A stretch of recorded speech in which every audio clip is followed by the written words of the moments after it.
And now to tonight's forum.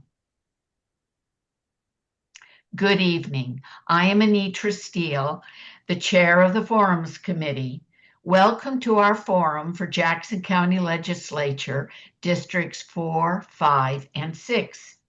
This forum is sponsored by the League of Women Voters of Kansas City, Jackson, Clay, and Platte counties. The forum will be recorded and is available on the League's webpage, lwvkc.org, and on YouTube. The League of Women Voters is a trusted, grassroots, nonpartisan organization whose members do the hands-on work to safeguard our democracy.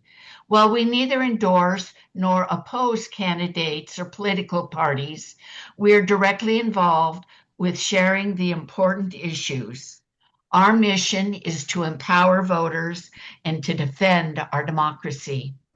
We envision a democracy where every citizen has the knowledge, the right, the desire, and the confidence to participate. Our membership is open to everyone. I'd like you to know the other League members volunteering with me. Stephanie Revels is the timekeeper, and our Zoom is monitored by Janelle Shuey. The public has sent in the questions via the League's website, lwc.org. Tonight, we welcome our moderator, Carol Cowes. Welcome, Carol. Thank you. I'm Carol Coles. Thank you, Anitra. I'm delighted to join you for the Candidates Forum for Jackson County Legislature Districts 4, 5, and 6. The Jackson County Legislature functions as the county's legislative body. That is, the Jackson County Legislature functions as the county's legislative body. It enacts all county ordinances, which are subject to approval or veto by the county executive, and appoints the county clerk and county auditor. The Jackson County Legislature has 9 members who are elected to 4-year terms. 6 legislators are elected from individual districts, while 3 additional legislators are elected from larger districts. At-large legislators must reside in the district they represent, but are elected county-wide. Therefore, each county resident is represented by 2 legislators. Tonight, we'll hear from the candidates running for Jackson County Legislature Districts 4, 5, and 6. Forums last approximately 120 minutes. I'll ask each candidate the same question selected from those submitted by the public. The order of candidate responses has been determined by random rotation. Each candidate will be given 90 seconds to respond to each question and 2 minutes for a closing statement. All the candidates running for this seat have been invited. We welcome the candidates participating in tonight's forum. Candidates, please answer the question asked and stick to the topic. There will be no rebuttals, but you may go back to an issue during your 2-minute closing remarks. Let us begin. The first question goes to John Maloney. Please introduce yourself and discuss your qualifications to serve in the Jackson County Legislature. Good evening, everybody. My name is John Maloney, and for the last 15 years and counting here, I've been a city councilman for the great city of Grandview. I was elected in 2011 and have served ever since. I believe that being a city councilman is probably the closest relatable job to the Jackson County Legislator, because during that time we do budget management, we do department oversight, we enact all of our ordinances, we're in charge of public safety, and all the infrastructure needs to go on in the city. So I believe though that history and correlation goes directly to the Jackson County Legislature. Personally, I am a nonprofit professional. I graduated College of the Ozarks with a business degree in 2008, and like most people, I kind of expected to come back home and work at Cerner, but it was the recession, and I fell into was a workforce development specialist working with men and women who are coming out of prison, coming home. I was there to reduce barriers and help them find gainful employment and qualified training certificates. So I kind of stumbled into the nonprofit world, and I've been there ever since. The now, 15 years later, I'm the executive director for the Grandview Assistance Program, and we provide emergency assistance to the city of Grandview and South Kansas, our neighbors. Thank you very much. Thank you. The same question to Lon McDonald. Lon, introduce yourself and discuss your qualifications to serve in the Jackson County Legislature.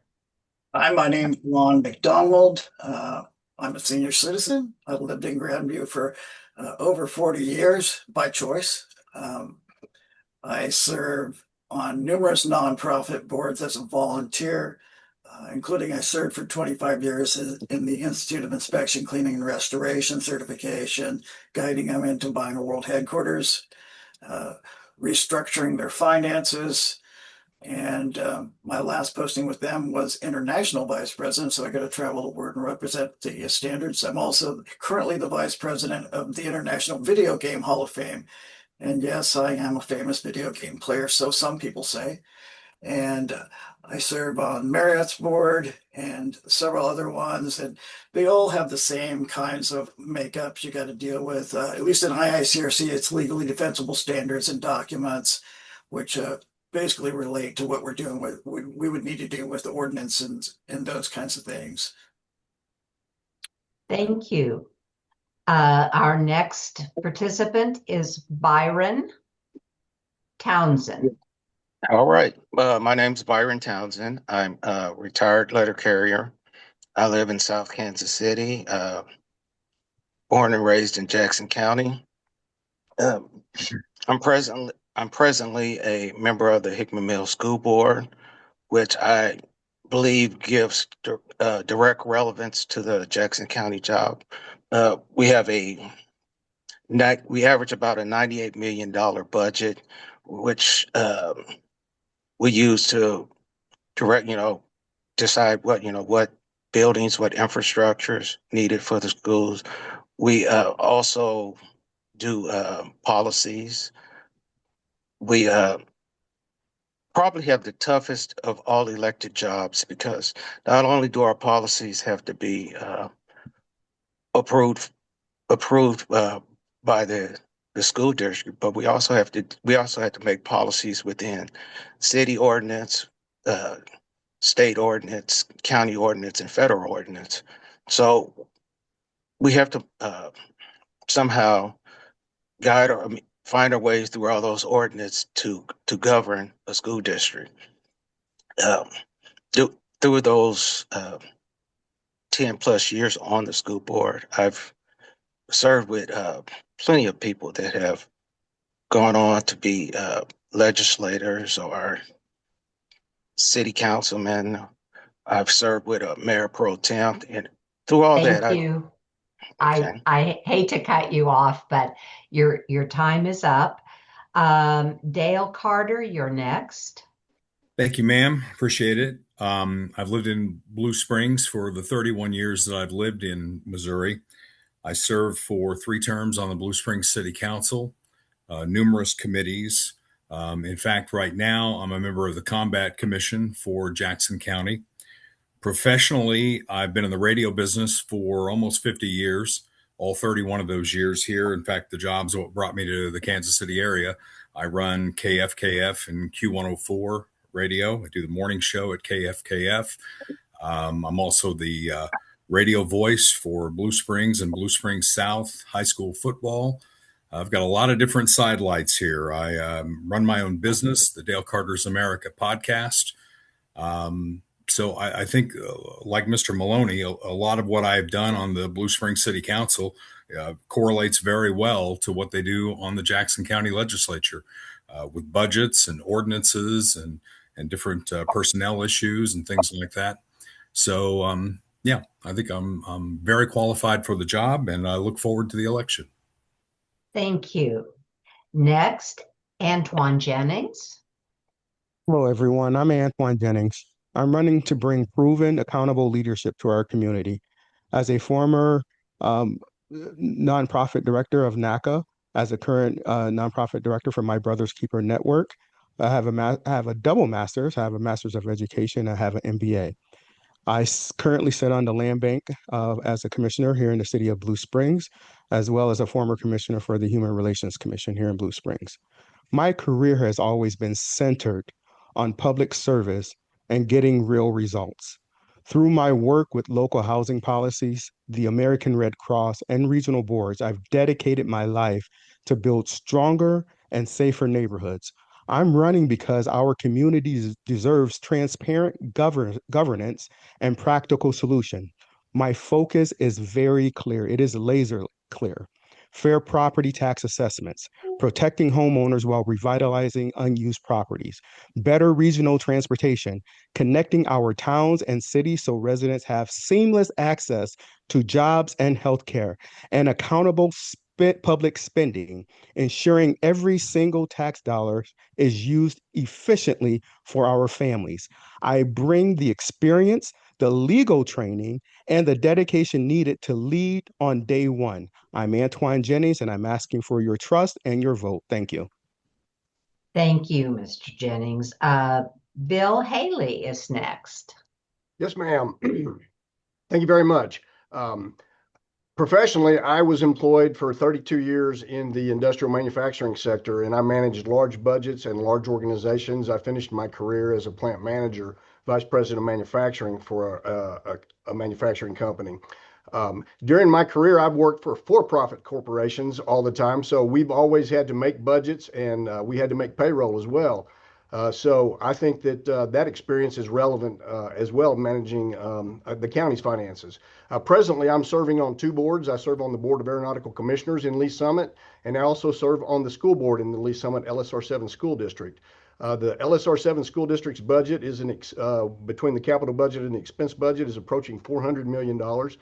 So again, we're used to dealing with large sums of money, and we're used to dealing with infrastructure needs and things like that at the school level. On the Board of Aeronautical Commissioners, again, we're dealing with infrastructure for our community, and I've got a lot of experience at that. And one thing that I would mention too, being on the school board, is I have worked very well with members of the board that may not agree with me on positions. I work across the aisle quite well, and I believe that's relevant as well. So I appreciate the opportunity to share my experiences with you and my qualifications, and thank you very much. Thank you. Our next question is, civility in governing entities is important. If elected. Did we miss Mr. Lawson here?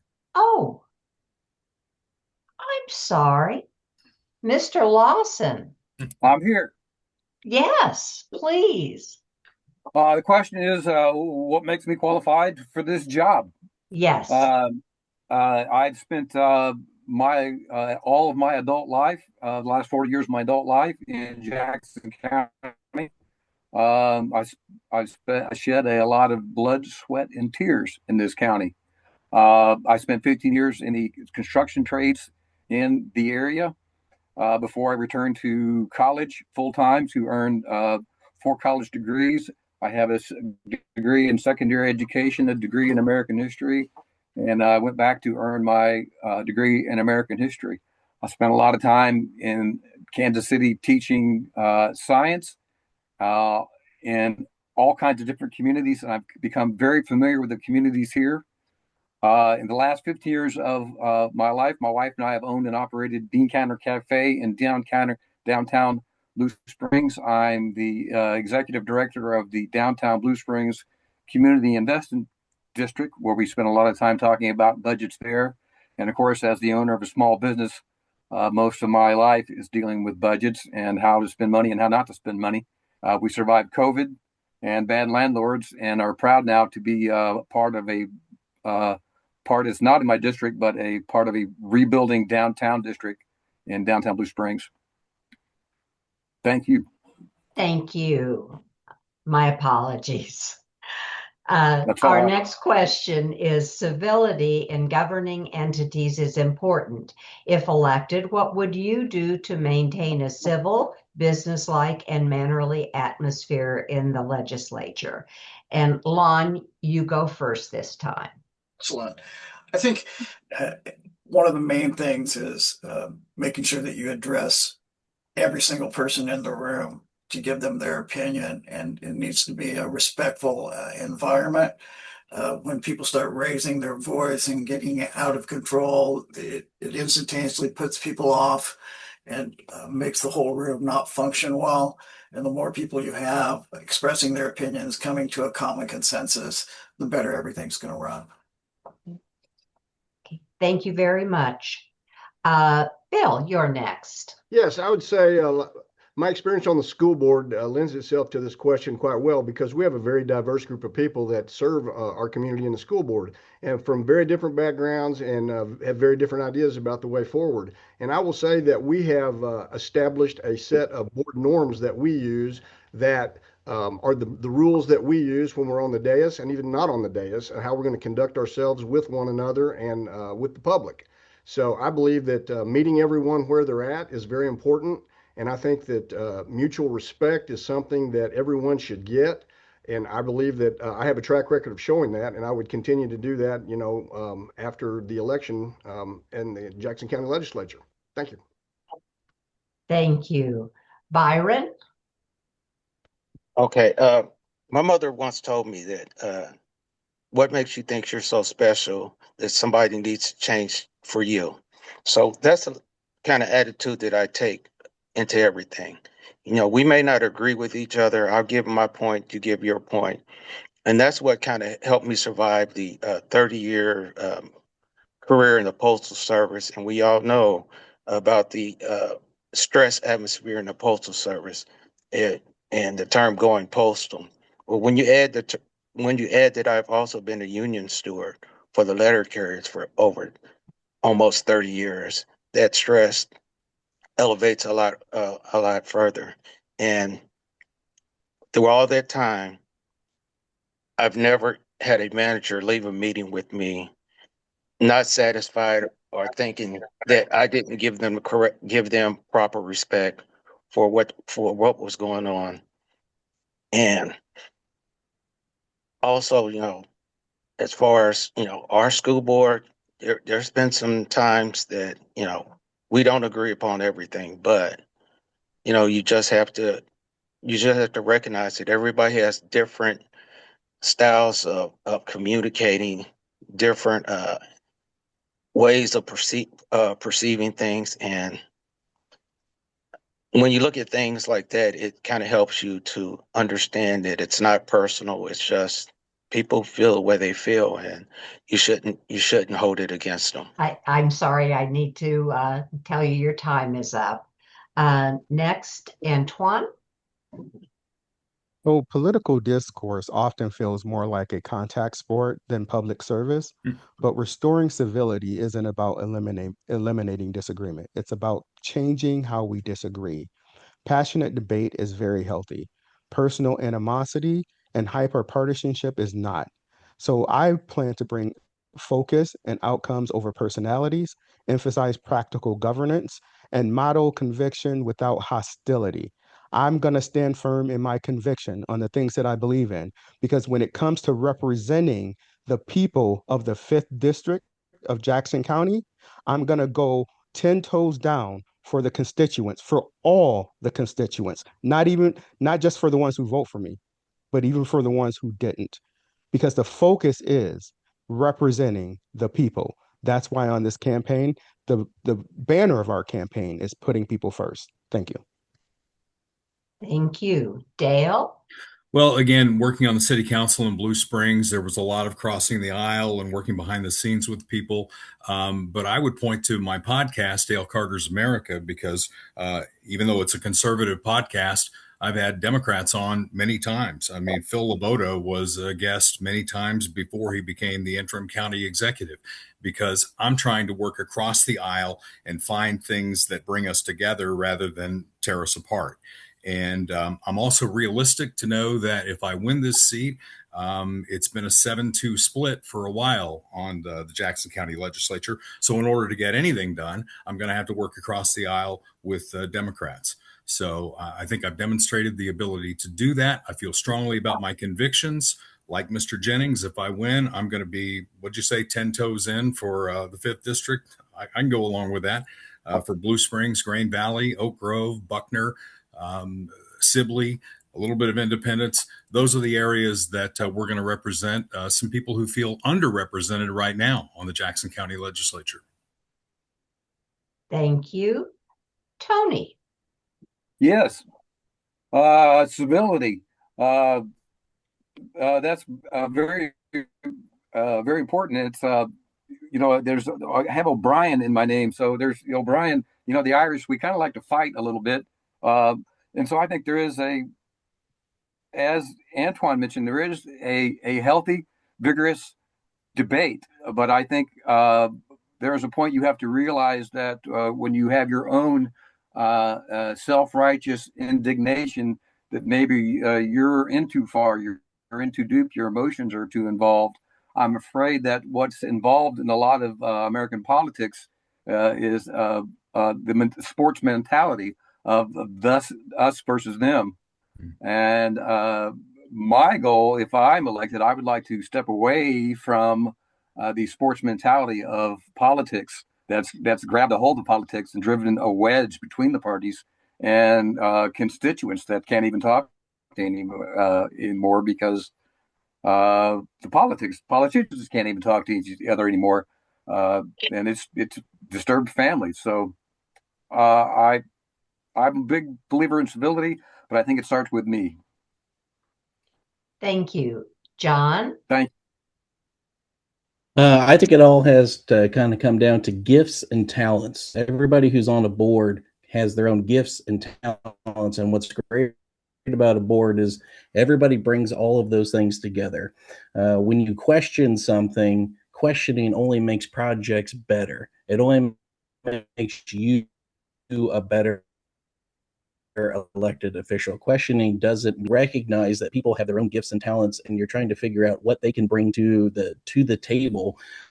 I think it makes us all look at each other in a more respectful manner.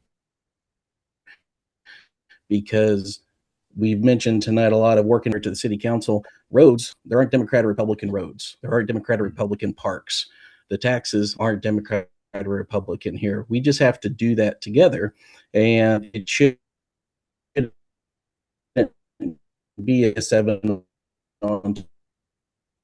or anything else. It should be the entire legislature. But I think when we can respect each other one-on-one, we have that, and then we respect our staff, and we turn that to staff, and you can hold people accountable and still be respectful to them.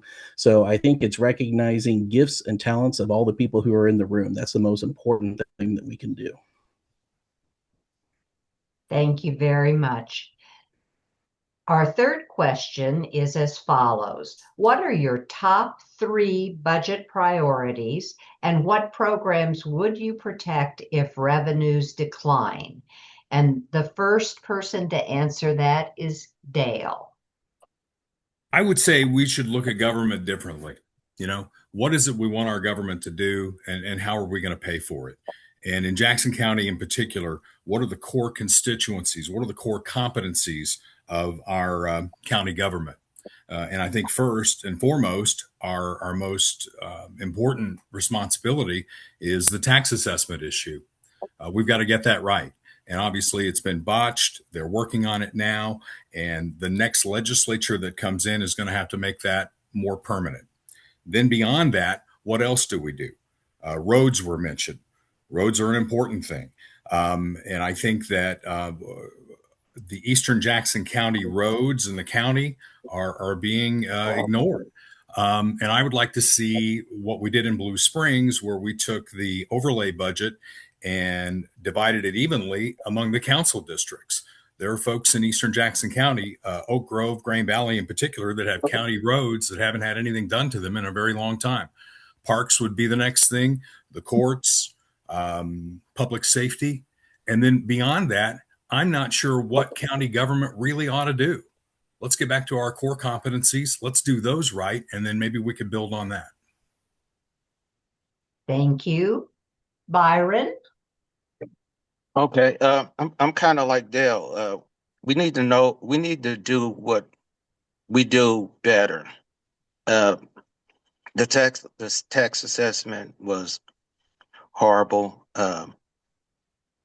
We got, everybody talks about the roads. We know about the roads. There, potholes everywhere. We got Blue River Road that, that's been closed for years. But the other thing is the budget. The budget. We need to figure out how to spend less. And not just how to spend less, but also how it impacts other parts of the budget. The latest move by the legislation in Jackson County, where and the executive, where we're reducing, where we're giving tax credits. I mean, that's fine, but it impacts our future, which is our kids.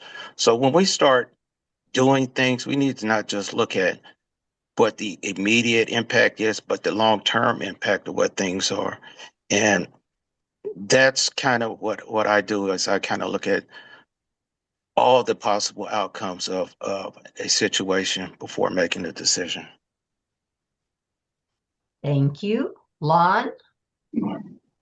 So let's start with public safety, because if we're safe and secure, then everybody feels that and they'll stay here. And then infrastructure, the roads, and everything's condition makes a big difference to the citizens. So you got public safety, you got infrastructure, people are feeling safe. Then you can also deal with the budget. And I've promoted having a forensic audit of the budget, which is an aggressive look at the budget, because nobody knows where all the money is. If you don't know where all the money is, you don't know how to set your budget and what to use it on. And so those are the three main things I would say is public safety, infrastructure, and let's get the budget right by really knowing where all the money is. Thank you. John, you're next. Yes, I guess my top three, to answer your question, would be public safety, but that would also include the county jail. So much of Jackson County is actually taken care of by municipalities. So public safety really is being good partners to local police departments, not just the sheriff's department, not just the detention center or anything else, but as being good partners all the way around. Because they have a Jackson County Drug Task Force, it needs to be properly funded, and it needs to be able to be mobilized throughout the county and to do that job efficiently. The second, I think, is one of the biggest things the county needs to do is public health. Public health is everything from monitoring and encouraging mental health to access health care.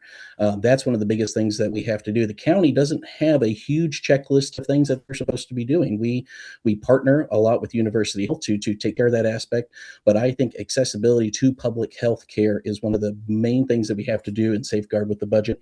And then third, it's going to be infrastructure. And again, I think the key to Jackson County is having good partnerships. There's no reason that we can't do bond projects with cities to improve aging infrastructure throughout the entire county, which include the Truman Sports Complex and the future of that. So, and you also asked what I would safeguard.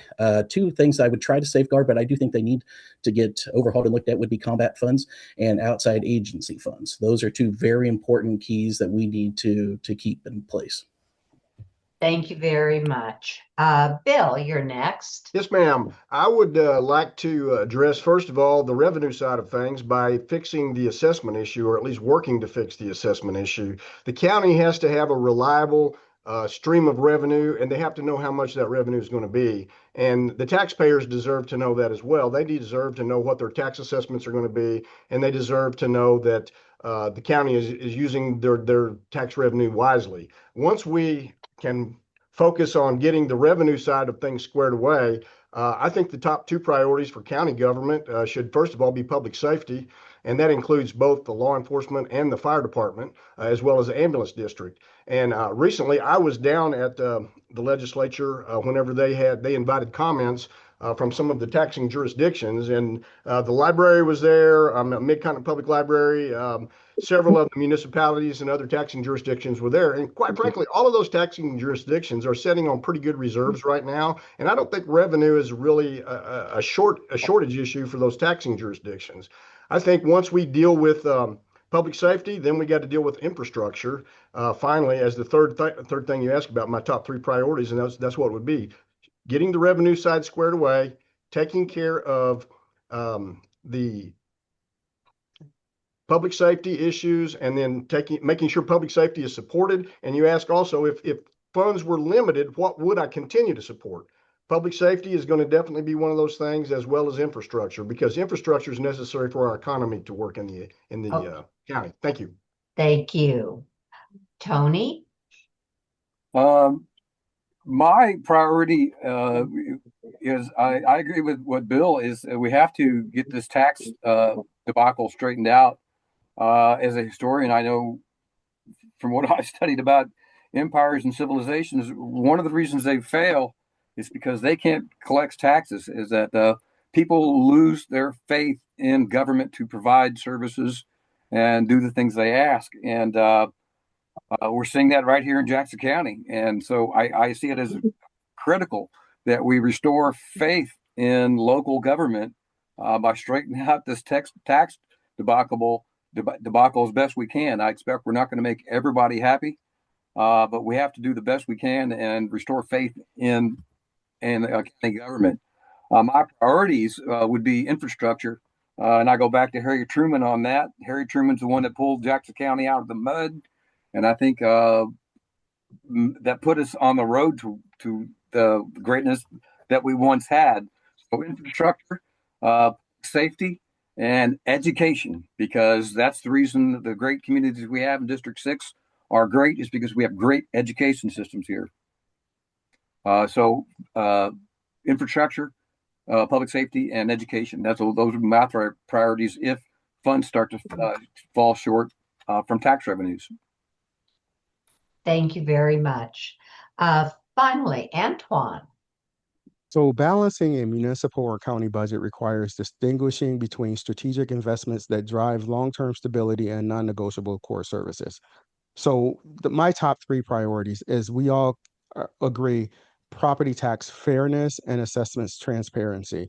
We have a goal versus impact. The goal is to overhaul and modernize property assessments and appeal operations to ensure accurate and fair and legally compliant valuations. The impact: prevent sudden tax shocks on fixed income seniors and working families while restoring public trust. 2, housing stability, land revitalization, and local infrastructure. Goal is to invest in converting abandoned or blighted properties into productive, affordable housing. The impact: that's going to return vacant tax delinquent properties to the active tax rolls. 3, regional connectivity and smart economic development.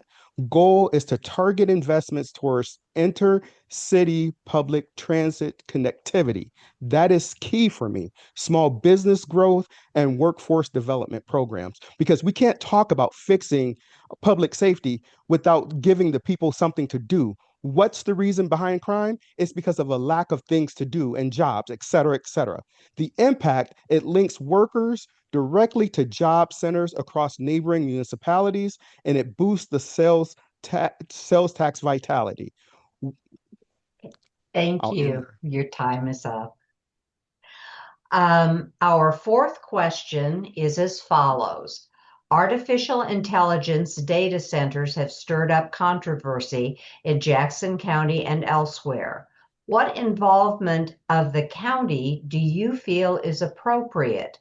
Would you use tax incentives to support the building and running of such centers? And our first person to answer is Bill. Yes, ma'am. Actually, I would fully concur that the county legislature did the right thing by imposing a 6-month moratorium, 180-day moratorium on any new applications for data centers. And I think this is a very relevant topic to not only our community, but communities across our country right now. We know that Independence has recently dealt with a significant issue of a data center going in their backyard. And so I think people have a lot of questions about data centers, and I think a lot of those questions need to be answered before we start committing, especially any public funds, to supporting data centers. I would not support that at all presently. Again, I think the county legislature did the right thing by implementing the moratorium, and they're studying the issue now. And I'm anxious to see what how the studies come out of that issue before we make any decisions moving forward. Thank you. Thank you. Tony? I agree with the moratorium on data centers, and I'm adamantly against any TIFs for data centers, and I really don't appreciate the way they've bought off the independent school district and their politicking and the way they're moving in on these on where they moved in on independence. So yeah, I'm not going to waste a lot of my breath saying that I'm absolutely opposed to TIFs for data centers. And at this point, until we get a handle on the environmental impact of where these things are going and how they impact the environment, we need to put the brakes on these things, I'm afraid, until they can prove that they can be a benefit and not negatively impact poor neighborhoods, because it's been shown that where they're putting these things are they're impacting the poor neighborhoods first, and then they're going after the water, and that's going to affect everybody. Okay. Not to mention the power grid. All right. Thank you. Dale? I think it's important here for us to remember that Jackson County government, for the most part, impacts the unincorporated areas of Jackson County. You know, we're made up of cities. We're made up of Kansas City, Independence, Blue Springs, Lee Summit, and they have jurisdiction over what they're going to do. Independence had jurisdiction over the data center that went there. So I think we need to look at the unincorporated areas and make our decisions as a county for that. And I think that's where the moratorium impacts, is in the unincorporated areas. Data centers are coming at us fast and furious with more questions than answers. And so we need to pump the brakes here. And that's what the moratorium has done, to allow us to establish some guardrails for these things. It was also tied to the battery storage. The moratorium also affected BESS battery storage. And I know that they're looking at Sibley, and they want to put a battery storage center right next to the Missouri River. I mean, what could go wrong there? If that thing fails and it's on fire for like 12 days and dumps chemicals into the Missouri River. So we need to pump the brakes. And where TIFs are concerned, that's not a sledgehammer, that's a scalpel. And you look at each project individually and judge it on its merits before you ever go toward a TIF. Thank you. John? This might be an unpopular, opinion here, but the moratorium of 180 days or 6 months there, I think, is window dressing. I think it's interesting that a group of 10 elected officials, 7 of which aren't going to be here 6 months from now, they just kick the can down the road. So the people that are on this call, we're going to have to pick that up and have 2 months of trying to learn what they have done in the meantime. But I don't think that you're going to have the environmental impact studies and know how these are actually going to get affected in 6 months, or at least I don't really give Jackson County the credit to where they're going to be able to get that detailed information in 6 months. I don't have that much of faith there. I definitely do not believe data centers deserve any type of financial incentives by any means. To Mr. Carter's point here, the cities need to be able to monitor that. But as a sitting city councilman, I know the county never reached out to us to ask us our opinion on the city's aspect of it. So again, I think we need to have good partnerships, but AI centers are going to be a huge footprint, an unknown footprint that we don't know how they're going to affect everything yet. And I think that we do need to do a lot more investigating, but we do have to give people the right lanes to operate in. Thank you. Lon? Yeah, AI centers. So maybe more tech than most people because I follow it all the time. And AI centers, as you watch them start and then expand so rapidly with flock cameras and all the stuff that they store, which almost is an invasion of privacy, and coming in so rapidly and trying to take everything over and leveraging it through the unions and through the schools and through everything. I'm a big no on AI centers until we have enough data on them and to know about the health impacts. I mean, we're talking about harmonic resonance, we're talking about econess, we're talking about impact to citizens' property. I mean, the health things go on and on and on. And I think most of us probably interviewed with the unions. And when they asked me about data centers, I said, I'm kind of a no on them until there's more information. And the comment that was made to me instantaneously, one guy got up and said, but we build those. And I'm like, wow, they don't really care about the citizens. They just care about making the data center so the unions make money. So far, I'm a big no on them, a big yes on the moratorium. Hawley and others are talking about the impact that they're having. And I think in 6 months or so, we're going to keep getting more information and the technology getting smaller. So Thank you very much. Antoine? Let me be the black sheep on this panel. I don't um, believe in this moratorium at all. It should have been an outright ban in Jackson County. I am firmly against data centers in our community. I am unequivocally opposed to using tax dollars to fund or subsidize them. Public funds belong to the public. They should be invested in our schools, our roads, our property tax relief for working families, and local services, not used to bankroll multi-billion-dollar tech corporations. Data centers draw massive amounts of energy and water from our local grid, burdening our infrastructure while offering virtually nothing in return. They create minimal permanent jobs and demand massive tax breaks that drain resources from our local tax base. Our focus must remain on smart, sustainable economic development that creates real jobs, protects our resources, and respect the taxpayers who fund our community. I am against data centers, period. Thank you. Byron? Yes. Let me start off. Well, I have a degree in agricultural business, so I have a kind of uh, a spot for us, a spot for rural areas. So I'm a vivid outdoorsman. So what I've noticed in the last couple of years that all the lakes and rivers are 4 to 5 feet shallower than they have they been in years. So when you start talking about adding data centers, taking more of those resources, um, I can't see how our ecosystem could take any more um, loss of water uh, and sustain itself. As far as TIFs, I'm not for any TIF or any tax incentive that does not have clawbacks in it. I'm out here at Hickman Mills where we had Cerner with no clawbacks, and it's been a horrible mess. We gave them billions of dollars in tax relief. It's going to be billions of dollars in tax relief, the biggest in the world. And we got nothing back but promises.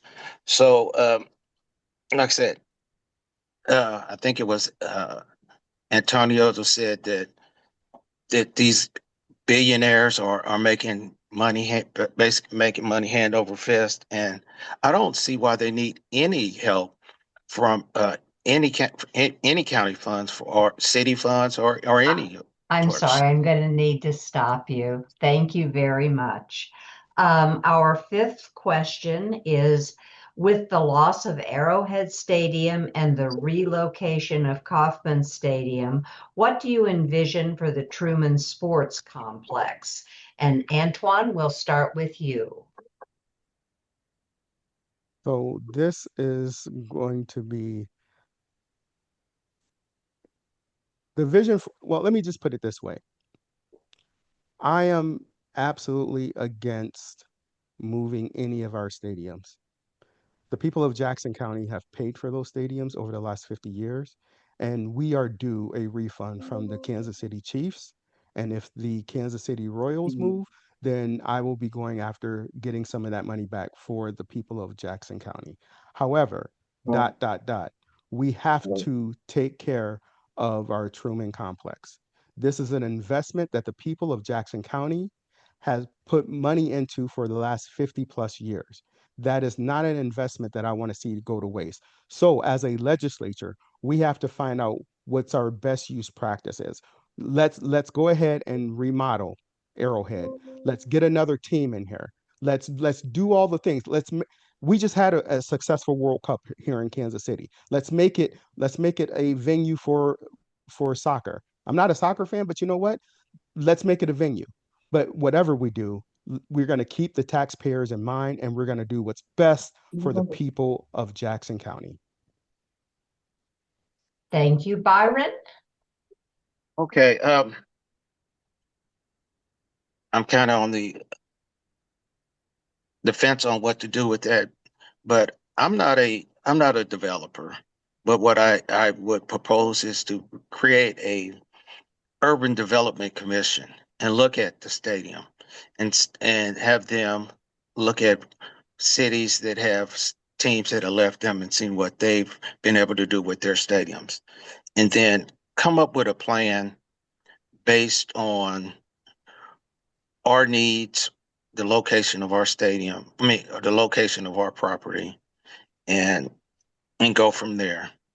If we can't, use the stadium, then I think it would be its location lends to manufacturing or some type of transportation hub, being right there on the interstate 435 and 70. So it's prime territory. I mean, you could also look at changing that into some dense housing. There's a number of things you could do with that property if you don't stay with stadiums. But I think Urban Development Commission would have better ideals on what to do with that. Okay. Thank you. Lon? Well, that's a really interesting question, because I'm absolutely opposed to getting rid of the stadiums, because even now they're world-class stadiums. The soccer teams were all amazed at how nice it was. I've been through Arrowhead and Kauffman Stadium, and they still stand up to anything else.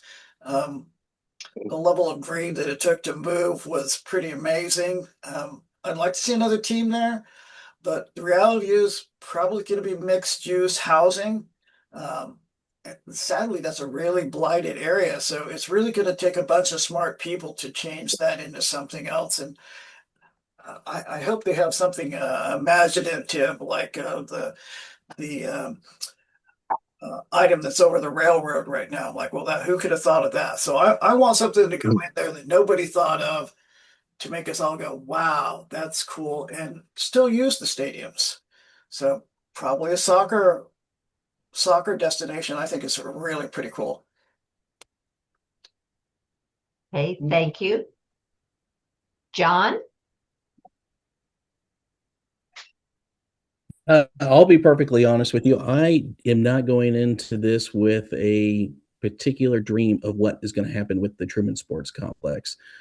I'm the mindset that we need to get the best, brightest minds in the area, in the country, to figure out what we can do with that footprint. It is a huge imprint, but we have to ask our citizens what they want. We need to together make a strategic plan of what our most important needs are for our future here.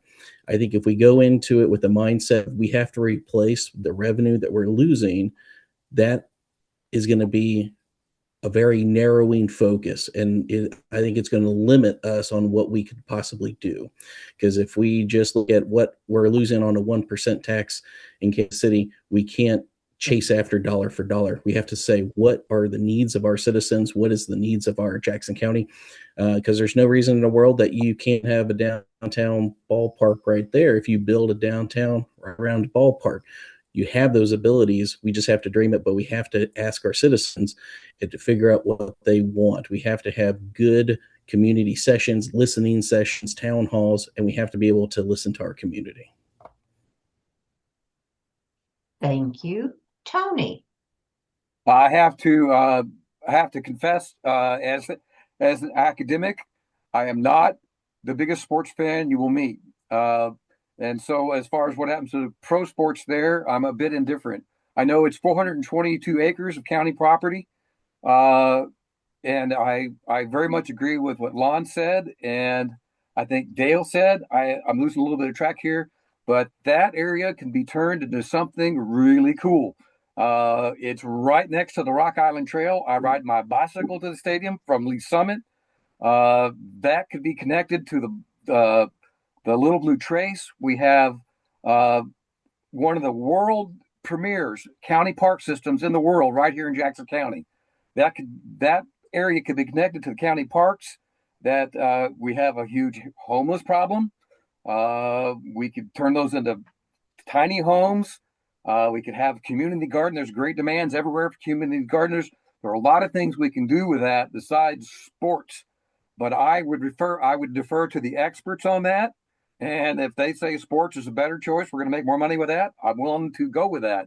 But I would like to do something cool, was the word, and something useful to help people, because I think we've been abused by the millionaires and billionaires that own the sports teams. We've been sold a bill of goods that we would develop that area that it never happened. And so now there are huge homeless camps, or at least there were, right near the stadiums on the bike trail. So. Thank you very much. Dale? Well, when I talk about core competencies for county government, I think that our citizens would just like to see us block and tackle, to use a sports euphemism here. And we don't block and tackle very well. So how are we going to take the Truman Sports Complex and come up with something really cool, the next big idea? I don't think that fits in our core competency. I don't think that fits in that top 3 that we talk about. I think if you look at the deals between the city of Kansas City, the state of Missouri, and Jackson County, we're getting the worst deal out of the 3. So what I would like to see happen is, and I think Phil has already done this, is put out requests for proposals, try and get some ideas, get some big ideas in here. And maybe at the end of the day, we just offload the thing. Just get it off of our books, get the best deal that we can for Jackson County, and move forward. Okay. Bill? Yeah, I actually agree very strongly with Dale. I don't think that sports complexes are something that is necessarily the county should be very good at. Quite frankly, the county does already have a significant amount of money invested in those real estate, in the real estate and the stadiums, and I would hate to just level them just because. I think, and I do agree that we've been getting the short end of the deal.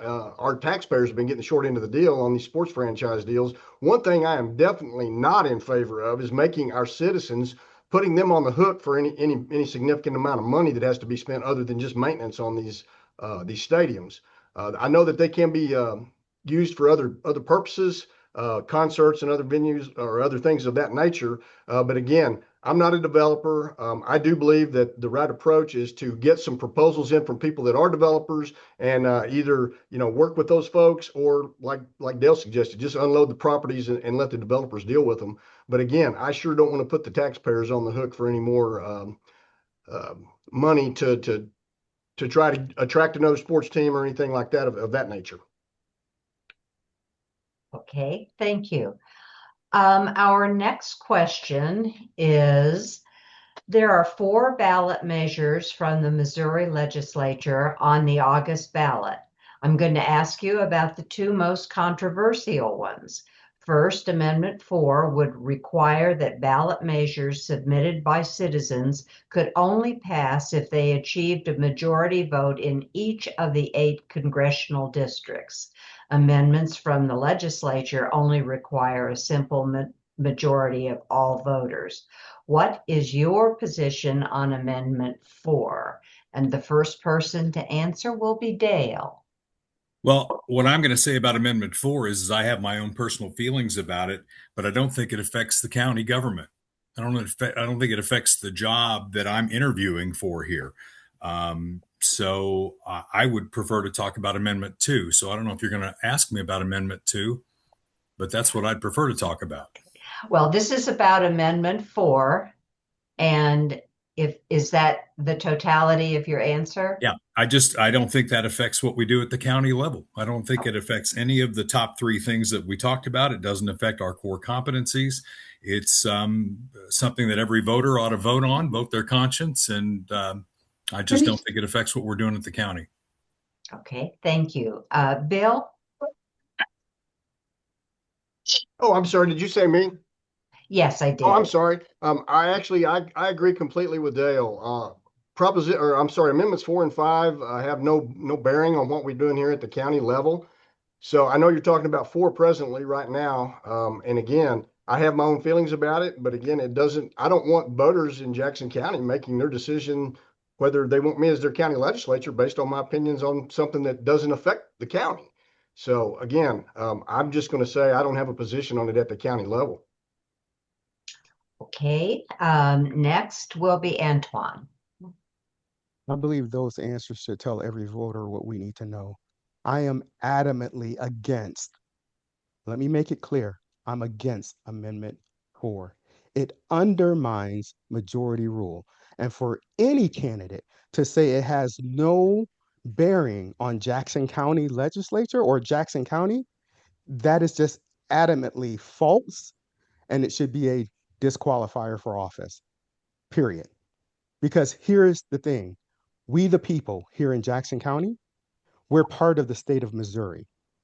And the fact that it undermines the majority rules, a measure could pass with 70% of the statewide vote, but if a single congressional district votes no, then it's blocked.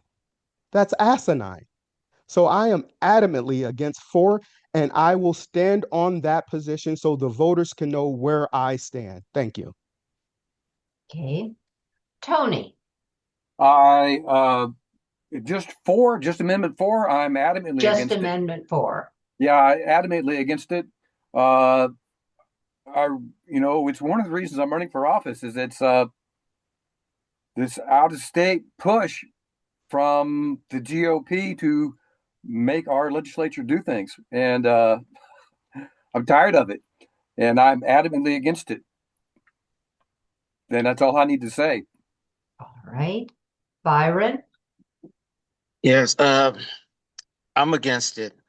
And being a school board member, everything affects every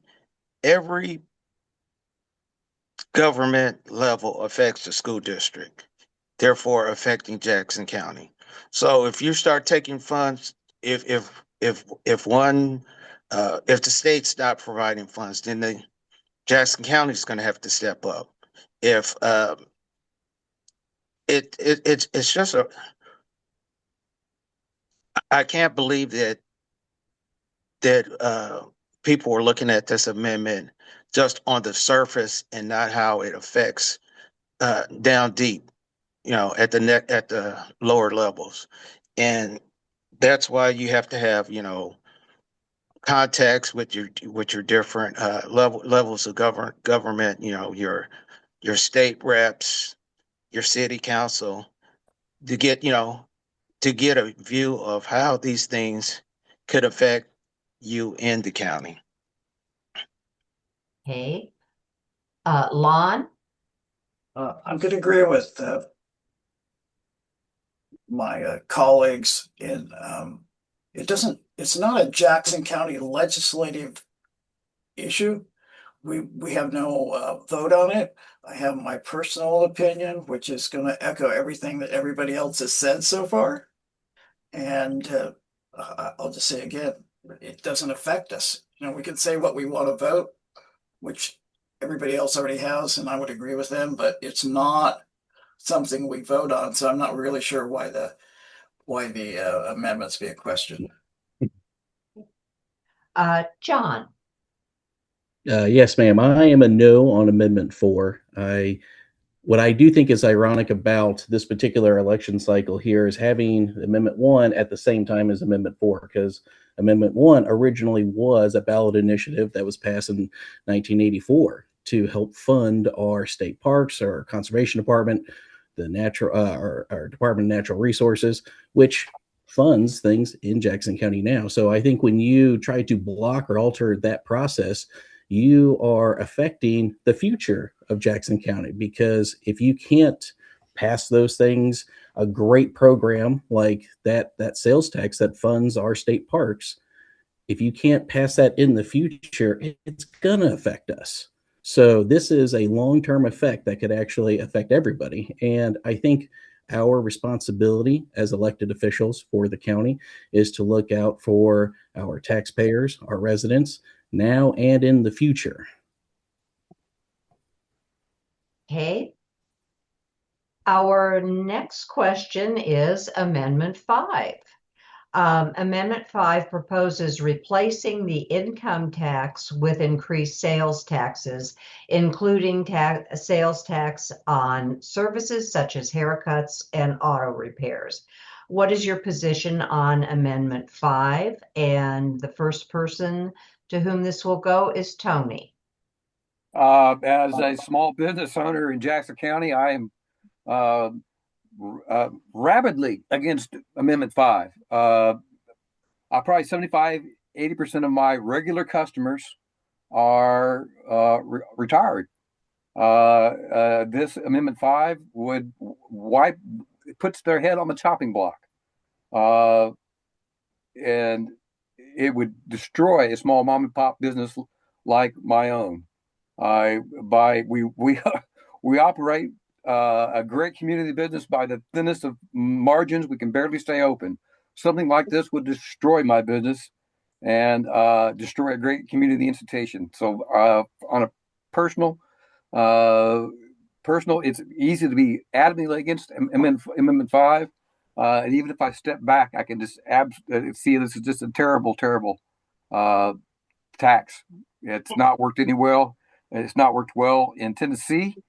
In any state where they have this no income tax, Missouri is already towards the bottom of the list when it comes to education and the amount of what we pay teachers. And Amendment 5 would only exacerbate the problems that we have paying teachers, firemen, and police officers.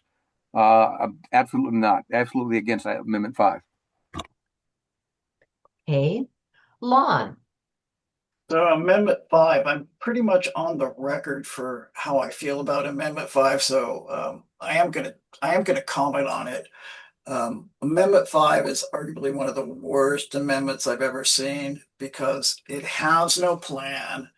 And you're not going to get a one-to-one exchange. You're not going to get, oh, we're going to give up our income tax, because you have to have a funding mechanism. And if you give the state a funding mechanism that's not the income tax, where it says they can tax all these other things, it will be massively more eventually because they have to do it. I mean, it's pretty crazy. There are a couple other things I could say about it. Originally, when it went into the state to be discussed, it was about property tax, which is what we all wanted, was property tax to go away.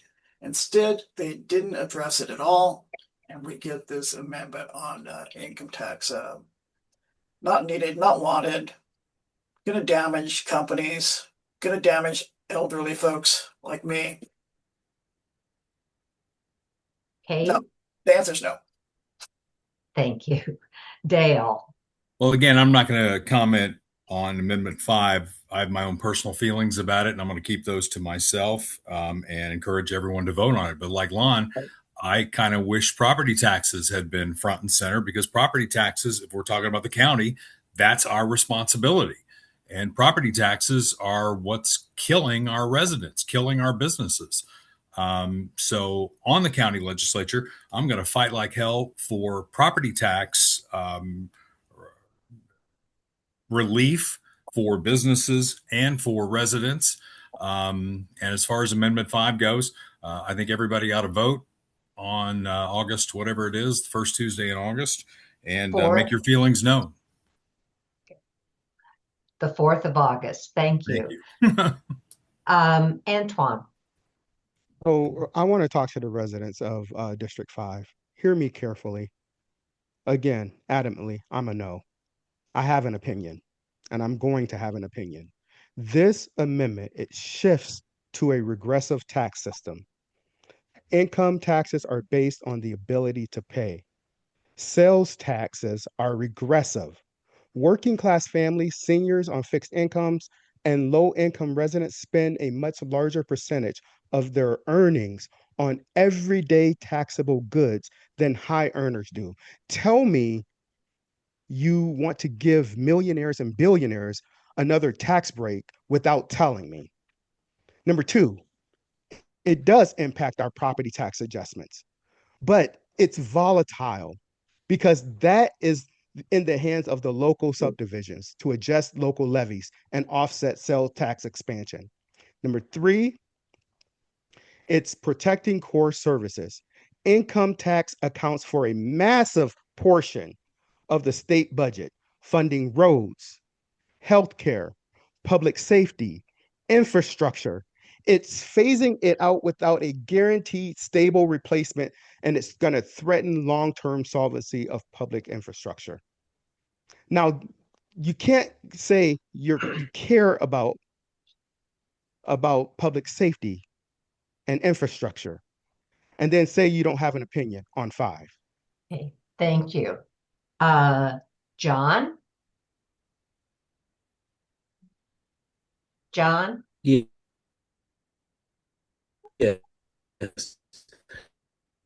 John, I think you're frozen. I'm a no on 5 as well. I think multiple facets of. Oh, can you hear me? Yes. Can you guys hear me now? Hello? Hear me, Carol? Yes. Okay, thank you. I'm a no on 5. There's multiple facets of why I would not support 5. Besides the simple math, the taxes, us not being Texas, us not being Florida, one of the things that worries me most about Amendment 5 is the fact that it would be giving our state legislature the ability to increase taxes without going to the people. No party should have that power. Even my own party, I'm a Democrat. No party should be able to go and raise state taxes without the vote of the people in the state here. This would eliminate the Hancock. This has a lot of implications that were not well thought out. So I'm completely against Amendment 5. Thank you. Byron? All right. I'm a no, I guess, like pretty much everyone else. There's not enough tourism to support to make up the income that will be lost from the revenue that will be lost from income tax. I'm one of the I was for 20 years. I was one of the food drive coordinators in the Kansas City area for a letter carrier food drive. And one of the things that we notice as letter carriers, there's a lot of people out there that has to choose between eating, paying their rent, buying their medicine, and just everyday essentials. And this would just increase that number. Was it 2025, right before we were kicking off our annual food drive? I was talking to some staff at Raytown at REAP, and they were at a point where they were bringing money out of their pockets to try to help people. So I can't see how, taking this massive amount of money out of the system would help anyone other than big corporations.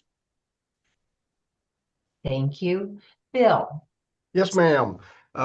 Let's talk about Amendment 5. I think Amendment 5, if you look at its core, it's an idea that has gotten its roots in other states like Texas and Tennessee who don't have an income tax. Florida is another state that doesn't have an income tax. I've lived in some of those states and they work. They're not Missouri, however. I will tell you this, I've spoken at length with my representative down in Jefferson City and with Speaker Patterson about Amendment 5.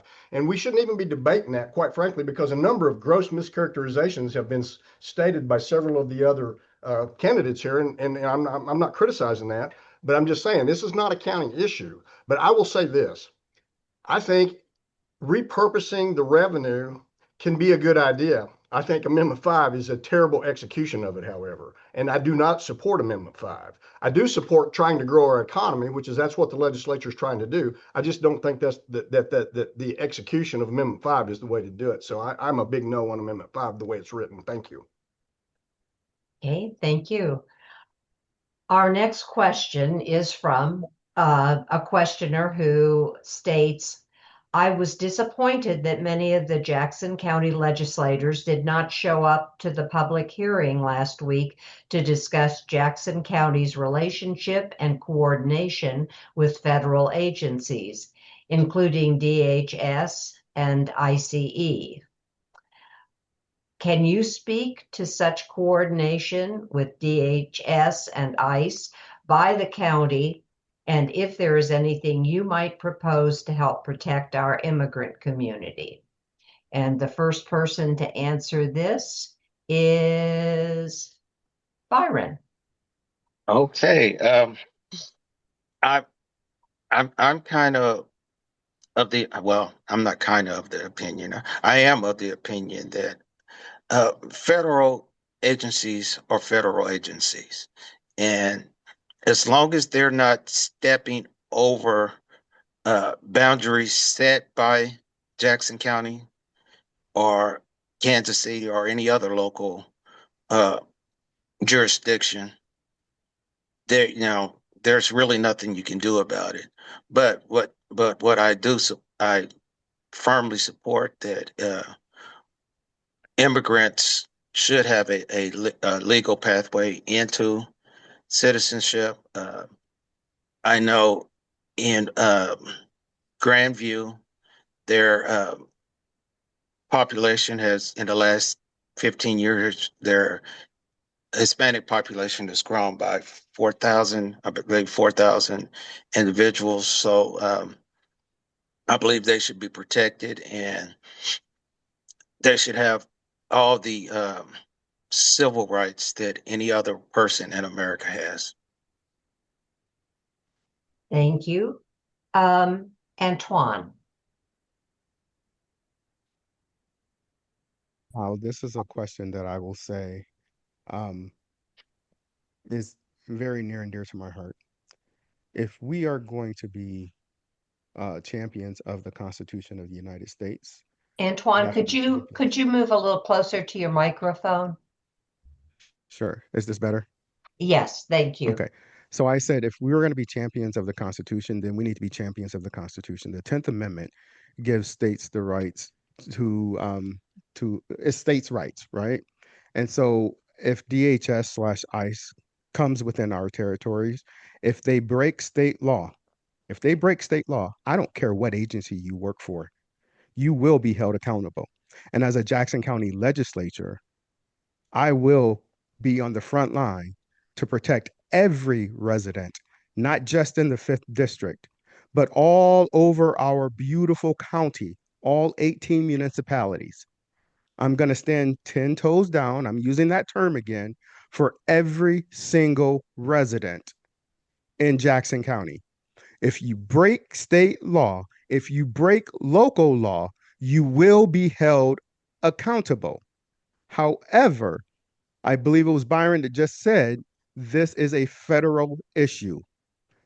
We cannot stop the federal government. The federal government is going to do what the federal government does. But just know you are on notice. You break the law, you will be held responsible. Thank you. Lon, you're next. You reread the question. I want to make sure I put it in the right context. Sure. I was disappointed that many of the Jackson County legislators did not show up to the public hearing last week to discuss Jackson County's relationship and coordination with federal agencies, including DHS and ICE. Can you speak to such coordination with DHS, ICE by the county, and if there is anything you might propose to help protect our immigrant community? So that's actually two questions. So one, there's a supremacy clause that doesn't let us extend city and state rights over federal rights. So we can talk about that all we want to talk about. But even Jackson County, I think, only extended that across the unincorporated areas of Jackson County, which would be the right and legal choice. When it comes to immigrants, I mean, are you talking about illegal immigrants or are you talking about legal immigrants? Because we're all legal immigrants for the most part.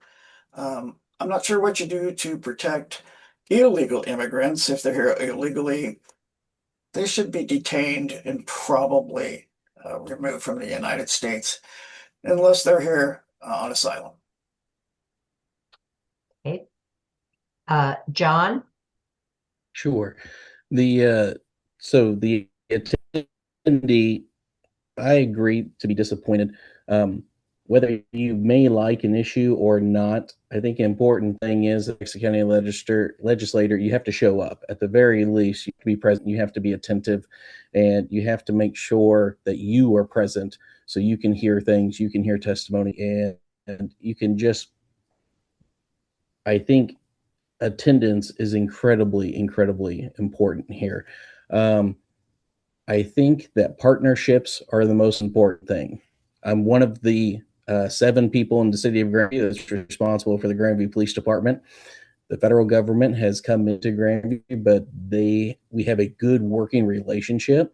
So it was a coordinated, safe, it was very sharply executed when it came in and left. I think when you have a good working relationship, I think that things are much more coordinated and there's a lot less animosity, and animosity leads to further problems.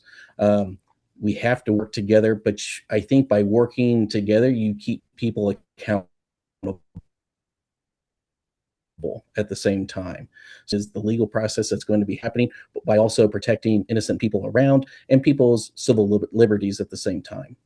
So I think that you have to be present and you have to be willing to have a good working relationship with all forms of government and law enforcement. Thank you. Tony? First, about the hearing, I don't know a lot of the facts about the hearing. I know that only 2 of the 9 legislators show up, and it was just a hearing. That's all I know about it. It was a hearing to hear from citizens of Jackson County about their concerns about DHS and ICE coming into their communities. And so when I initially heard, the only thing I can say, I was very disappointed. And, it almost seems a little bit of cowardice is involved, and I can understand why. This particular federal government we have now can be a bit terrifying. I'm adamantly against the unprofessional. I don't care what branch of government they're from or what level. The level of unprofessional thuggery that's displayed by some of these officers is a stain on the federal government. So what can the county do about it? Have a hearing, I suppose, and hear the citizens out for now. And I would encourage everybody to get out and vote. Elections matter. But I feel that right now we have a building secret police that behave like secret police. And I don't like it at all. As an American, adamantly against it. And as a citizen of Jackson County and a historian of Jackson County, I'm very familiar with the history of federal government and local government and what can go wrong. Thank you. Bill? Yes, ma'am. Let's get this right out there. You know, my business, we deal with law enforcement. We have over 600 law enforcement agencies as customers in my business. And this, let me tell you, ICE and DHS have been working with local law enforcement for many, many, many years, and they're going to continue to work with them for many, many, many years. That's been going on. And I'm not going to debate the legal immigrant issue. That's a federal discussion. That's not a Jackson County discussion. I support our law enforcement agencies at the Jackson County level working with our state and federal law enforcement agencies to keep our community safe. That's what I support. If we have people in our community that are bad actors, I want the U.S. Marshals, DHS, or Homeland Security to get those folks out of our communities. So I support that. There's obviously a right way to go about doing that, and I support us going about doing it the right way. So make no mistake about it. We need to cooperate with our state and local and federal authorities, and we already do. The fact that we had a hearing about it, I'm not sure what the hearing was all about. If I was on the legislature, I would have been at the hearing. I don't miss those things. But anyway, that's my position on cooperating with federal and state law enforcement. Thank you. Dale. Okay, to the meeting itself, I mean, there's a level of dysfunction on this county legislature that's the reason that there's going to be mass turnover here in November. So I'm not shocked that the majority aren't going to the meetings. I mean, I follow the meetings every week, and the number of people who aren't showing up, they're not having committee meetings. I mean, there is dysfunction at the county legislature right now. The good news out of all of this, that everything I've heard, is that there is one grown up in the room right now, it would appear, and that's Sheriff Forte. Sheriff Forte has been working with ICE when ICE has come into the Kansas City community. They've coordinated with him, and it's worked out well. This is ICE's job. And, you know, to get into the politics of it, although I don't think that there are a lot of red, blue politics that go on in county government, but to get into the politics of it, you know, when Obama was president, ICE was cool. And, you know, folks were going on ride-alongs. Late night talk show hosts were going on ride-alongs with ICE. They were cool.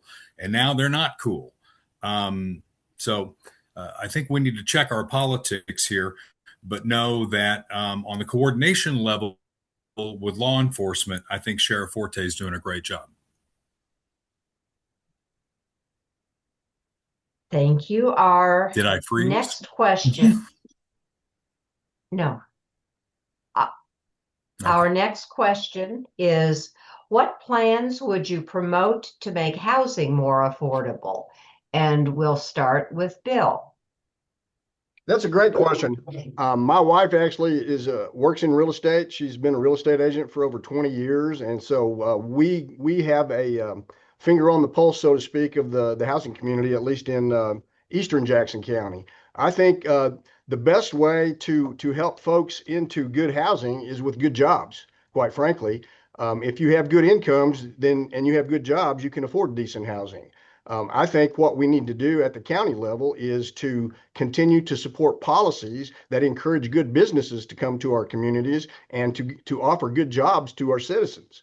That's the most important way and the best way to get good housing available for people. One of the other things we've got to do is get our arms around this dadgum tax assessment issue. We have to get taxes under control so that we're not forcing people out of homes. I mean, Chief Executive Phil Lavoda just recently canceled the property sale this year because we had so many properties. I think almost 2,000, I think 1,900 and some properties were fixing to be sold off on the courthouse steps because people can't pay their assessments. So we've got to get the tax issue under control as well in order to make housing more affordable. So I would say, you know, again, the tax assessment issue is probably priority one, but then we just obviously need to create an environment where we're encouraging good businesses to bring good jobs to our communities.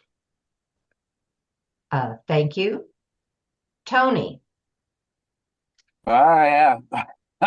I agree with Bill. Jobs, you know, jobs are going to have to be the things that get people into houses. But I think at some point we're going to have to maybe incentivize some builders to build some affordable houses. Most houses these days You know, I can't afford to live out in this district anymore. When I moved out here, it was a gravel road and it was a long distance phone call to Kansas City. But over the years,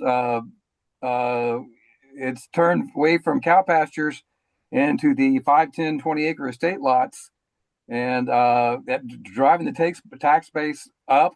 And so it's going to be taxes and jobs, and then maybe we can incentivize some builders to build cheap houses, and maybe rezone something to have more affordable homes. But it's a big problem in Jackson County, and I think a source of it is going to be a continuing problem unless we address affordable homes and jobs and transportation too, because the job's no good if you can't get to it. All right, Dale. As I'm sitting here in my what I call my tax deductible home office here in Blue Springs, my neighbor across the street there and my neighbor across the driveway over there, they both lost their houses because of the tax assessment issue. The taxes just went up too high and they couldn't afford it anymore. So that, from the county perspective, that's got to be our number one priority. Beyond that, I spoke to the Kansas City Home Builders Association yesterday. And they would like help with regulation. And I remember this back to my service on the Blue Springs City Council, back after the housing crisis of 2008 that you may remember. We had laid in some properties that were supposed to be estate size properties, and the builders came back to us and they said that the market would no longer support it. So it wasn't popular with some of the neighbors in that neighborhood, but we allowed them to downshift those houses to make them smaller, to make them more affordable. So there are ways through regulation that we can work with the builders to get affordability done. And then on the federal level, I mean, the most bipartisan law that's been passed in a long time just passed through Congress. The president didn't sign it. That's another issue, but it did pass into law, and that's going to help as well. That's going to help with some regulatory relief. So regulatory relief, jobs, and getting our arms around the tax assessment issue. Thank you. Byron? Okay. For me, I think revitalizing a lot of the blighted areas in Jackson County, because people tend to run to where they think are better neighborhoods, creating more demand. So if you have more areas where people can choose from, it creates less demand and it slows the rising of cost of homes. But also, when you start investing in your school districts, young home buyers, that's one of the things that they look for. A lot of people are running to Rand Lee Summit, to Blue Springs. At one time, it was Grandview because of the school districts. Those are some of the things that in the county that we can address that it will help slow down some of that flight to different areas and reduce the demand of certain areas and increase the demand in other areas. So, like I said, revitalizing some of the blighted areas and investing in our school district, which is kind of investing in our communities, which will bring, more desirable, making it more desirable. Thank you. John? Yes. Housing is such a huge issue. It's much more than a minute and 30 seconds here. But if I could, one of the biggest things I think the county needs to do is do anything possible to attract senior housing to be built here. So whether that was going to be affordable senior housing, so people can right size. There are a lot of seniors who have houses, they've lived in, their children are grown, but they still have it because that's what's theirs, and they might not have a good option to move into that's a ranch style house with a walk-in shower, so where they can have a nice safe environment. The house is paid off and that's what they want to keep. But when you have a senior citizen couple with a 5-bedroom house with all that space, we need to have that housing market for a young family to move into. So there's this in the market here to where there's not enough senior housing available for people to actually right size and stay safely in a home. So we need to attract that as much as possible. And as a county, we need to support as much affordable housing grants that we can possibly do. We can't, 20-30% AMI. It needs to be 60-40. It needs to have a mix because we don't want to make projects. We don't want to make anything like that. We need to have a mixture of incomes to help build everybody up together. But we just simply don't have enough houses. But we also have to educate people. No one's making them sell houses to corporations. We need to sell houses to people. Thank you. Lon. Well, I don't, a minute and 30 seconds. Okay, so, we need security and safety so people want to move here. We need infrastructure so people want to move here. John was talking about the cycle of housing, from beginner housing to people with kids to senior citizens and how that cycles through. And I think because the tax cycle here is so messed up that people are afraid to buy something in Jackson County because you don't know what it's going to end up being. You can have a good school, you can have a good house maybe, but then tomorrow your taxes might be 100% more. I mean, it becomes very traumatic for people to move here. Even I'm aware that some of the HUD housing has sewage coming up through it, creating mold. And I'm like, oh, Jackson County just has a whole bunch of stuff we need to straighten up so we can get good housing here. Okay, thank you. Antoine. Okay, so to make housing genuinely affordable in Jackson County, the focus must be on protecting existing home ownership, revitalizing vacant properties, expanding smart mixed income inventory without placing unnecessary strains on working families and taxpayers. As your next Jackson County Legislature for District 5, I will focus on property tax fairness and stabilization for residents. I will focus on activating vacant properties through our land banks, incentivizing affordable and mixed income housing, align housing growth with regional transit. All of these things are connected. And when we talk about affordability, we can't talk about affordability without talking about these other aspects of affordability, like transit, like taking care of our property tax assessments. I think we all have agreed on this panel that that is the key fundamental thing that we must do when we get on the legislature is to fix this failing property tax assessments that's going on here in Jackson County. It has been the detriment of this county, and we will work to get it done. Thank you. Our next question is, what role should Jackson County play in attracting businesses and creating jobs that pay well? If tax incentives are given, how will you ensure incentives produce measurable benefits for taxpayers? And the first person to answer that will be Byron. Okay, say that again. Okay, I'll read it again. What role should Jackson County play in attracting businesses and creating jobs that pay well? If tax incentives are given, how will you ensure incentives produce measurable benefits for taxpayers?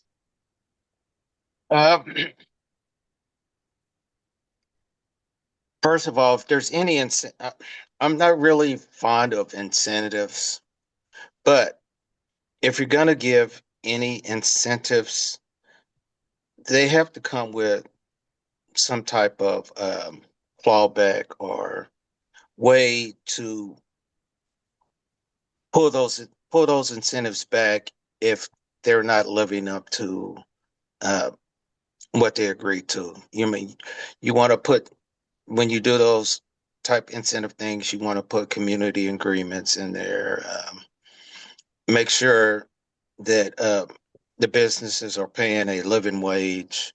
The businesses are for-profit businesses because in our district, we have a lot of nonprofit businesses that aren't providing any tax revenue for Jackson County.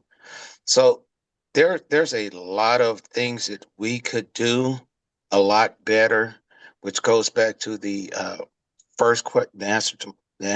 my first answer, that we need to get better at doing the things that we do before trying to move on to stuff that, before adding new stuff. Thank you. John? Any type of tax incentives, you need to look at it as a toolbox full of tools, and not every tool is the right thing for that particular job. Jackson County has municipalities, and those municipalities have the say in what's going to be kind of going on in those. And I think we have to have just good partnerships to make sure people aren't over, we have a seat on a TIF commission, the jurisdictions that are all, inside of those, whether it's the school district, the library,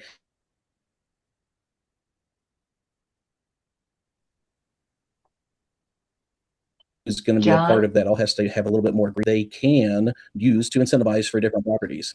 Yes. I'm sorry, you were frozen. Oh, okay. The county owns property throughout the entire Jackson County. The property that it owns, I do believe that you do need to have an ROI on any type of programs that you could be in.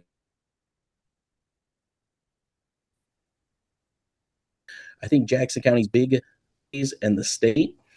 There's lots of different grants that are available through the federal and the state. I think that we all need to have a open level playing field, because I think every municipality is out there making its own decisions and competing with each other, instead of like looking at it as a holistic county approach of just saying, what can we all do better, and not what can I get over Lee Summit? What can I get here that they can't have? We shouldn't be competing with each other. I'm going to need to stop you. Bill. Yes, ma'am. Let's be clear about one thing. Anytime these folks are saying incentivize, they're talking about money, okay? Incentivizing is giving tax breaks to businesses to try to attract them here. And just let me tell you, I'm a businessman. I've owned my own business for 16 years. My wife and I still operate it. And I was in business for over 30 years. And the way to attract good businesses here is to create a good environment. And you got to start by having a very good tax system that is very predictable. And we don't have that, okay? We've got to fix the tax system before we're going to be able to attract good folks here that are going to bring good jobs here. The other thing we have to do is we have to have a good environment for businesses. We have to have an environment that's not overregulated. We have to have an environment that has good infrastructure, and that's going to be supported by our public services like the law enforcement and fire department, ambulance services. All those fundamental services have got to be there, as well as schools. We've got to have good schools so we can have good people that have good educations go to work for business. That's the way to get businesses here, not writing them a check or not. And first of all, legislators aren't going to write a check. The taxpayers are the ones that are going to have to write checks if we start incentivizing businesses to come here. And I would much rather approach it from the perspective of, let's make it an environment where people want to be here, instead of us waving a carrot out there in front of them and trying to get them to come here by giving them a check. Thank you. Antoine. Well, thank you for the question. When it comes to bringing well-paying jobs to Jackson County, our role shouldn't be writing blank checks to private corporations. It must be driving strategic, accountable growth that actually protects the taxpayer. Jackson County should not focus on making our region, well, let me rephrase that. Jackson County should focus on making our region site ready. What I mean by that is investing in public infrastructure, regional transit connections, all the things we've been talking about, redeveloping prime assets like the Truman Sports Complex for maybe light industry or high wage commercial hubs. I don't know. When tax incentives are considered, they must come with non-negotiable taxpayer guardrails. We have to have clawback provisions. If a company fails to deliver promised high wage jobs or capital investments, those tax breaks are immediately revoked and recouped. We have to hold people accountable. Second, we got to protect our schools and public safety. Corporate incentives must never defund local classrooms, libraries, or emergency service. And third, strict wage thresholds. We should only support businesses offering jobs that pay at or above our regional average wage with real benefits. Okay, thank you. Dale. We should look at what we do well. And we do some things well in Jackson County. We have the third largest park system in America, and it's beautiful. So we do that well. We just don't do a lot of other things well. Again, we got to get back to blocking and tackling. We got to get back to having, as Bill Haley said, a predictable tax structure. That's going to bring jobs here. Public safety is going to bring jobs here. Infrastructure is going to bring jobs here. But as a practical matter, when we talk about TIFs, the county's not doing a lot of TIFs. To John Maloney's point, TIFs are done at the municipal level. So in District 5, you're talking about a part of Independence. You're talking about Blue Springs, Green Valley, Oak Grove, and working with those mayors. And I have partnerships with all of those mayors to be a good partner along the way. That's Jackson County's role as we move forward. Thank you. Tony. I believe, as Dale pointed out, we do some things very well. Of course, at parks, as he's mentioned, but I think one of the things we do well, at least in my district, District 6, is education. We have excellent school systems in Lone Jack and Lee Summit. And I think that is one of the greatest things to attract people and jobs to the area is a good education system. People want to send their kids to good schools. And as they pointed out, the TIFs are municipal issues. But I believe, anywhere there are TIFs, that we should tie fair wages to the contracts that are written for businesses that come in. And I believe that we should do all we can to protect right to work, which provides the best jobs, the highest labor wages in the county. So we've got to protect unions.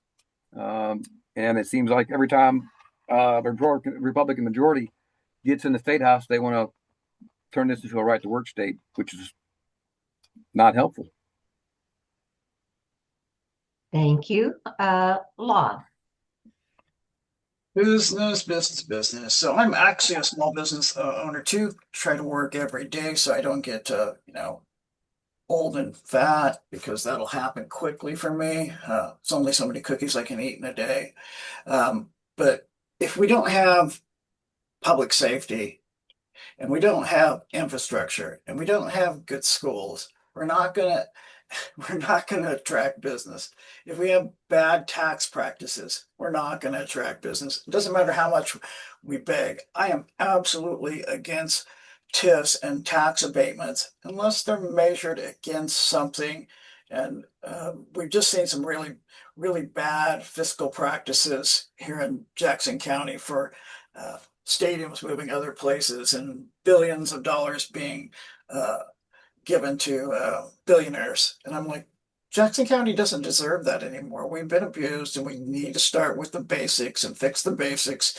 So we started attracting people. Grandview did that really, really well. I give Grandview kudos. It was good, got horrible, and now it's good again. And they did it the right way.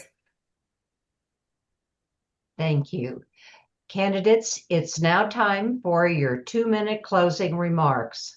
I want to personally thank you for joining us. And in addition, we'd like to ask that you share the League's website with voters and encourage all citizens to show up on each election day and exercise their right to vote. Now for our candidates' closing remarks. Dale, we'll start with you. Good, because my bedtime was about 2 hours ago, but I've gutted this thing out, and I think I've done okay here. Yeah, I was called back into politics after 6 years off after being on the Blue Springs City Council, like many of you, because of the tax assessment issue. It was just obscene what they did to us. And we've gotten some of that fixed along the way. Frank White was recalled. We're going to get an elected assessor in Jackson County. We're going to get smart people. I think there are some really smart people on this panel, Republicans and Democrats, who are going to come together and fix the tax assessment issue permanently. Then we need to do a forensic audit. Where's this money going? I mean, there's a sense in Eastern Jackson County from the door knocking that I've done is they don't trust what's happening in the courthouse. They don't think their money's being accounted for. So let's find out where it goes. I know that the county spends over $500 million in that budget. Where's that money going? And then let's get back to blocking and tackling. Let's get back to our core competencies in government. Let's show them that there are adults in the room. I mean, if you followed what's happened in the courthouse for the last couple of weeks, the scream coming from the Jackson County taxpayers is, where are the grown-ups in the room? Where are the quiet conversations happening behind the scenes? They're happening on the news. They're happening on television. And it's not a good look for Jackson County.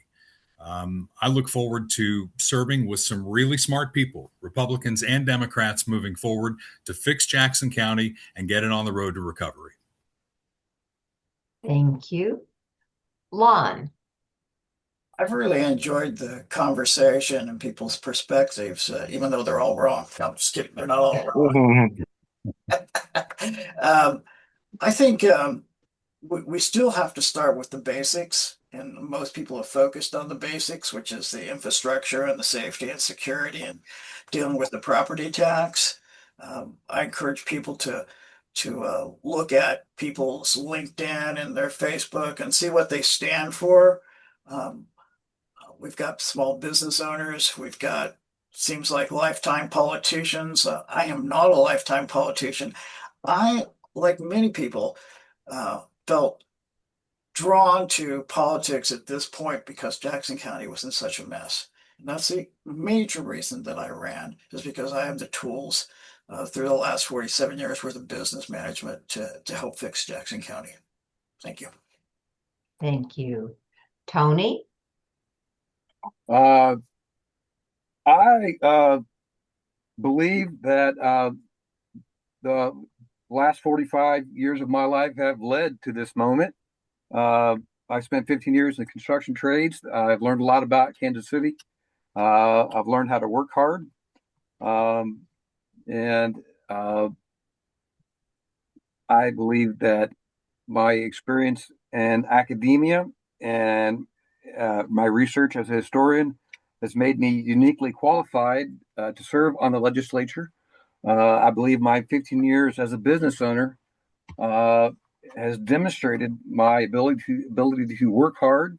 I believe my record speaks to me as an honest person with integrity. And if elected, I promise to try to stay out of the nightly news. At this point, I'm a bit embarrassed to be a Democrat. They have not made me proud, and I would like to return some pride to county government and set it on a correct path. And I believe I am qualified to do that. And I promise that I will work hard and show up to any hearings that we have and be a qualified and hardworking county legislator and return faith to county government. That's my goal. Teamwork makes the dream work. That's what I learned from 15 years working in the restaurant business, is that nothing happens without teamwork. No one person is an island. It is my goal to work with any of these members that we're talking with tonight, any legislators, members that are elected. I look forward to working with a winning team. I want to be on a winning team. Thank you. Byron? All right. I think I like to thank you guys for giving us this forum to speak at today. I've volunteered for the community on the school board for over a decade, which shows you that I'm not here just for me. I'm here for the community. Uh, our board, you guys may have heard, was had a what ended up being a $15 million budget deficit last school year, and we had to go through that budget and we had to figure out what was needed and what was not needed, and we successfully made it through last year. Uh, our and I believe our test scores are going to show that we came out with a better product with less money.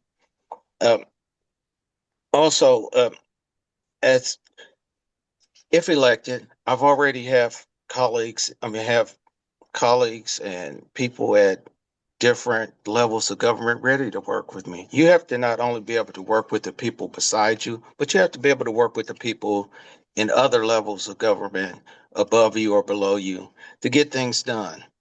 So I've already started talking to some people and trying to get their opinions on it at different levels. Um, Also, my education at Northwest Missouri State, I got a degree in agricultural business, which is basically a business degree with an agricultural minor. And through that, I've met a lot of people in rural areas and a lot of people in Jackson and surrounding counties. So I can kind of talk urban and I can talk rural at the same time. So I think that's a asset to me that I understand what's going to be going on in Eastern Jack. Um, Thank you. I'm going to need to stop you now. Thank you very much. John. Yes, I'd like to thank the League of Women Voters for hosting this forum tonight. There's been a lot of talk about Amendment 4 and 5, and then the county executive seat, of course. But when we look at the in-district seats, sometimes they're kind of overshadowed. So having a forum like this is something very, very beneficial to the voters to be able to kind of see us all on a level playing field. I greatly appreciate the fact that you guys hosted us tonight. And I'd like to thank Mr. Townsend and Mr. McDonald. We're all kind of opponents here in the same one. And both of them are class acts and have treated me and my family with respect in the campaign process, so I very much appreciate them. I'm someone who is coming to this election with 15 years of elected experience that I think I can share with the citizens of Jackson County. I can tell you that I'm not running for the fame. When I watched who was running and who was not running and seeing the institutional knowledge leave, I was very worried about having good qualified people there to help manage budget, keep department heads accountable, and keep the nuts and bolts of county government running. We have 1,200 employees at Jackson County, and I can't imagine that their morale could be very good. And in return, be producing the best high quality, satisfaction to the citizens right now. I think it would be impossible. We need sound, steady leadership that's not looking for the camera. Camera adds 10 pounds. I can't afford that. All I want to do is do the work of the people. And I very much appreciate the opportunity to be considered for this position. And I hope that my experience can be beneficial to not only the citizens of the 4th District, but the entire Jackson County. Thank you guys so much for having us tonight. Thank you. Antoine. Thank you all for being here tonight. And a special thank you to the League of Women Voters for hosting us and for their tireless work to keep our community informed, engaged, and empowered. Most of all, thank you to everyone here for caring so deeply about the future of our county. When I reflect on why I stepped up to run, I'm continually anchored by the words of Isaiah 117. Learn to do good, seek justice, defend the oppressed, take up the cause of the fatherless, plead the case of the widow. To me, leadership isn't about title or position. It's a moral obligation to serve. Seeking justice in local government means making sure our property tax assessments are fair so working families and seniors aren't priced out of their homes. It means fighting for smart housing policies, building real economic opportunity across every town, neighborhood in our district, and ensuring every single voice has a seat at the table. We don't need more politics as usual. We need accessible, accountable leadership that shows up, listens, and takes action for people who need to champion the most. Over this campaign, I've met so many of you out on your doorsteps, and you have spoken clearly. You want accountability. You want leadership that shows up.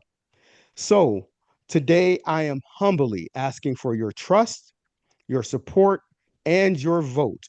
If you believe in community where everyone gets a fair shot and where leadership serves with integrity and compassion, I invite you to join us at www.jennings4mo.com to get involved, sign up, volunteer. Thank you, and let's do this together. Thank you, and God bless you. Thank you. Bill. Yes, ma'am. I'd like to begin by thanking the League of Women Voters for hosting this forum, and I would also like to thank my fellow candidates for taking time out of their busy schedules to be here and share their views. And I've heard some very, very interesting ideas this evening. My experience is in business, and let's make no mistake about it. Running a government is a business.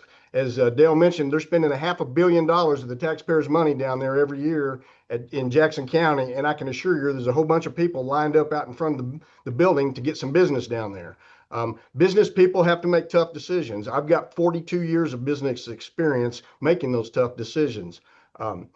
My experience on the Lee Summit School Board for the last several years, I would be more than proud to run on that record. I have engaged literally hundreds of people in our community in the last several years that I've been on the board, and I will continue to do that if I'm elected to Jackson County. I believe that listening to the voters is the surest way to keep your finger on the pulse of your community, and I do that regularly, and I look forward to doing it as a Jackson County legislator. Thank you. Thank you. Thank you, candidates. Now I'm going to turn things back over to Anitra.